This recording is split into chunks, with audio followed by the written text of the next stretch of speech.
Vamos começar então a estudar esse problema num caso simples. O caso simples é o seguinte: a gente vai estudar a rotação em torno de um eixo fixo. O que significa isso? Significa, por exemplo, que está um corpo rígido. Imagine um eixo que passa pela lateral, rotação em torno desse eixo, né? Tipo uma porta, né? Parece uma porta. Vamos fazer uma coisa mais complicada. Aqui, ó, que está um eixo fixo, aqui está a rotação em torno do eixo fixo. É um pouquinho mais complicado, mas de qualquer maneira, outra vez, nós temos o mesmo termo que descreve o que a gente está vendo, né? Então, aqui está um corpo rígido e aqui está um eixo. Imagine que ele penetra no corpo aqui, em torno do qual esse corpo vai girar. Eu desenho ele com uma forma bem esquisita, porque serve para qualquer coisa, contanto que seja rígido. Tá? Se você pegar um ponto qualquer desse corpo rígido, por exemplo, este ponto aqui, a gente está girando assim, digamos. Então, esse ponto do corpo rígido vai descrever uma trajetória que é um círculo em torno desse eixo. Todo mundo vê isso? Já que a distância, né, o corpo rígido é exatamente isso, né? A distância entre dois pontos fica sempre a mesma. Então, se você pegar aqui, traçar um plano perpendicular ao eixo de rotação, o ponto onde esse plano, e que passa por esse ponto, o ponto onde ele corta o eixo, é um ponto do corpo rígido que está sempre à mesma distância desse ponto que eu estou considerando, né? Então, esse ponto vai descrever um movimento que é um movimento circular em torno deste ponto aqui. Isso acontece com todos os pontos do corpo rígido, né? Então, todos os pontos executam movimento circular.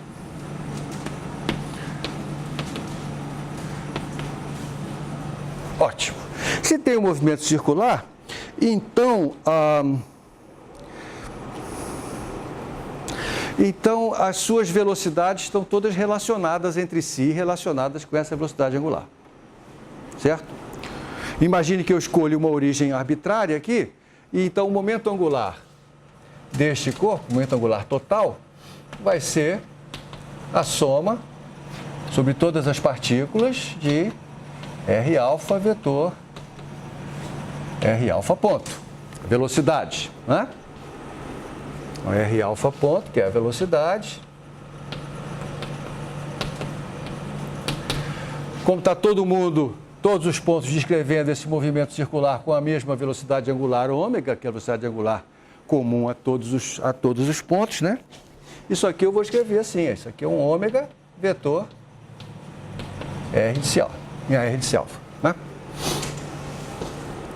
Legal? Vamos ver se está certo, né? Esse ômega aponta para cima.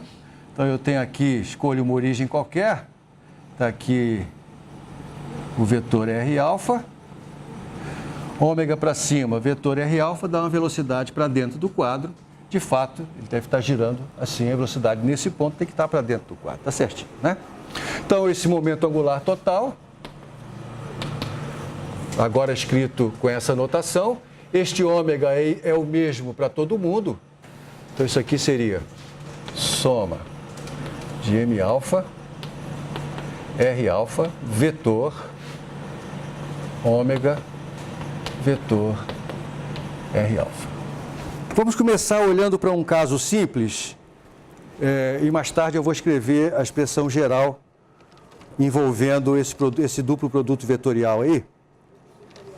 Para escrever esse duplo produto vetorial, tem que lançar mão de uma identidade do cálculo vetorial, mas eu não quero fazer isso agora. Então, a primeira coisa que eu vou fazer é o seguinte: eu vou escrever as componentes desses vetores R alfa e R alfa ponto. Para escrever essas componentes, primeiro eu vou escolher um eixo Z que é paralelo ao vetor ômega. Tá? Como o eixo é fixo, então esse eixo eu vou escolher como sendo o meu eixo Z. Tá? Isso quer dizer que o vetor ômega, ele só tem componente nessa direção. Então ele vai ser ômega Z chapéu. Já o vetor R alfa, esse tem componentes nas três direções. E isso é verdade também para os seus R ponto, para os componentes do R ponto. Então vamos ver quem é ômega vetor R alfa, que é a velocidade. Eu tenho que tomar o produto vetorial dessas duas coisas. Como é que eu faço esse produto vetorial? Posso fazer a matriz, mas aí talvez seja matar mosca a tiro de canhão, né? Porque é só distribuir isso aqui, ó. Z chapéu, vetor de chapéu. O que que dá isso? Pensa só, você tem num sistema coordenado x, y, z, você tem aqui x, aqui y e aqui z, não é? De tal maneira que x chapéu vezes vetorial y chapéu dá z chapéu. Y chapéu vetorial z chapéu dá x chapéu. E z chapéu vetorial x chapéu dá y chapéu, não é isso? Não é? É um triedro direto isso aqui. Tá certo? Então, z chapéu vetor x chapéu dá y chapéu. Isso vezes isso vai dar ômega x alfa y chapéu. Z chapéu vetorial y chapéu não dá x chapéu, daria se fosse o contrário. Não é? Y vetor z, vetorial z. Ah, então isso aqui vai dar menos x chapéu. Então isso aqui é menos ômega y alfa x chapéu. E z vetorial z chapéu vetor z chapéu dá zero. Então sobra só isso aqui. Então isso é essa parte daqui, né? Agora eu quero fazer este aqui, ó, vetorial este. R alfa vetorial ômega vetor R alfa. Então outra vez vou usar o mesmo truque, ó.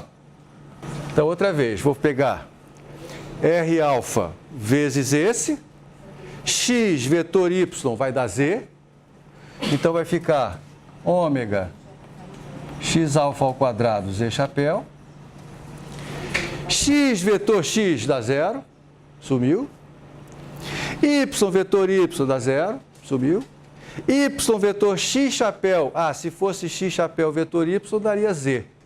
Como é y vetor x chapéu, dá menos z, mas tem outro sinal de menos aqui, então fica mais z.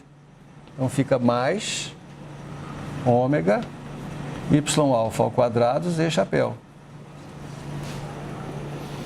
Dei conta desse. Agora esse aqui, z chapéu vezes y chapéu. Outra vez, se fosse y vetor z, daria x.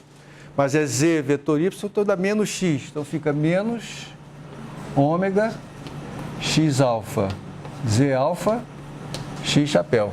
Sobra o último, que é z chapéu vezes x chapéu.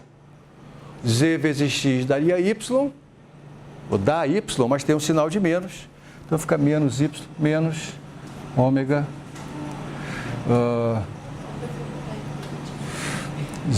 z. Eu vou aproveitar e vou trocar a ordem desses dois aqui, por um motivo que vai ficar mais claro já já.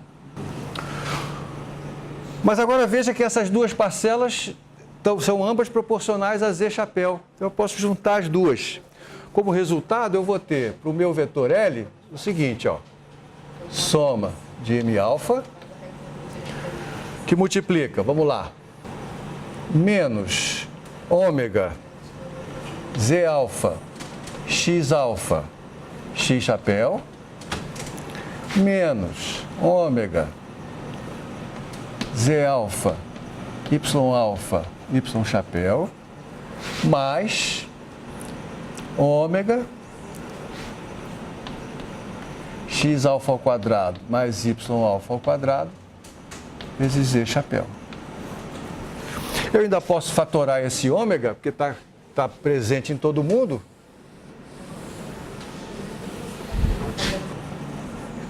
Legal? Mas agora veja só que coisa curiosa resultou. Eu tinha um corpo rígido girando em torno de um eixo fixo e sobre esse eixo a velocidade angular ômega. Então a velocidade angular tem a direção de z chapéu. O momento angular não necessariamente tem a mesma direção. O momento angular tem componente z chapéu, mas também tem componente x chapéu e y chapéu em geral. Certo? Eu ainda posso escrever isso assim, ó, de um jeito que talvez fique mais claro. Isso é soma m alfa menos Z alfa, X alfa, X chapéu, mais soma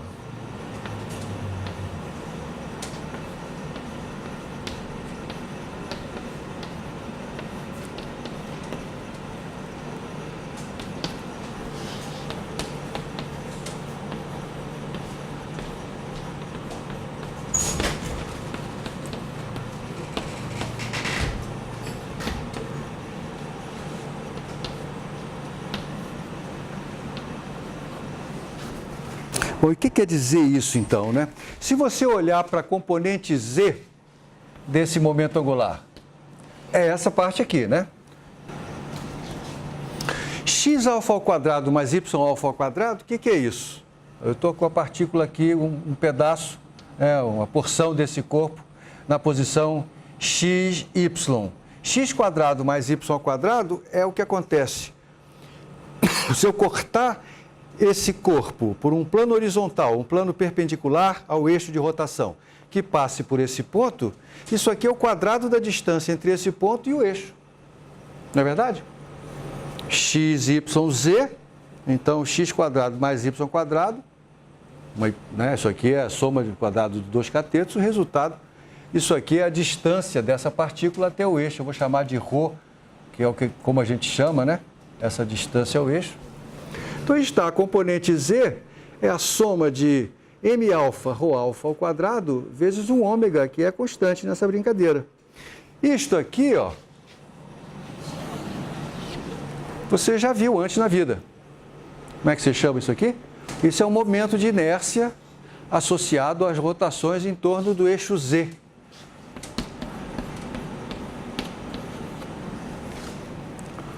E o que está escrito aqui é que a componente Z do momento angular, ela é proporcional à velocidade angular e o fator de proporção é esse número aí, que exprime de que maneira a distribuição de massa se dá na geometria bidimensional num plano perpendicular ao eixo de rotação.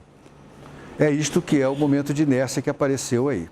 Então, o que está escrito aqui é que a componente Z do momento angular é o momento de inércia vezes a velocidade angular, coisa que você aprendeu na sua Física 1, não é?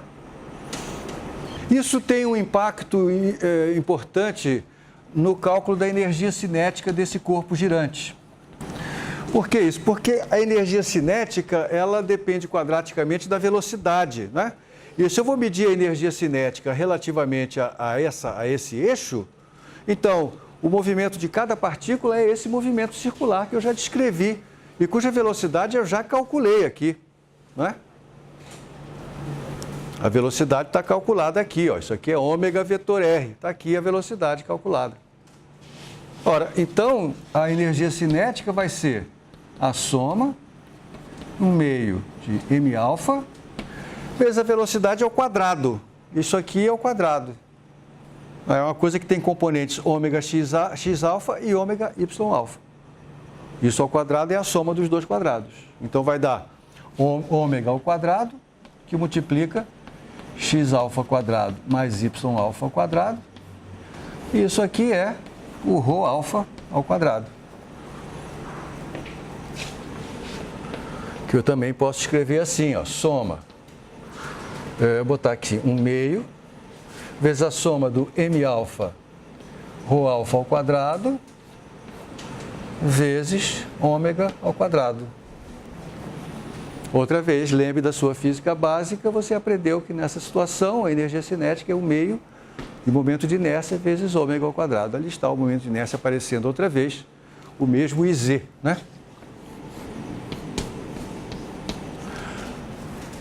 Está tudo muito bom, muito bem, mas lá na física básica você viu isso acontecer em situações nas quais o momento angular era paralelo à velocidade angular, ou seja, em situações nas quais essas duas componentes, x e y, eram nulas.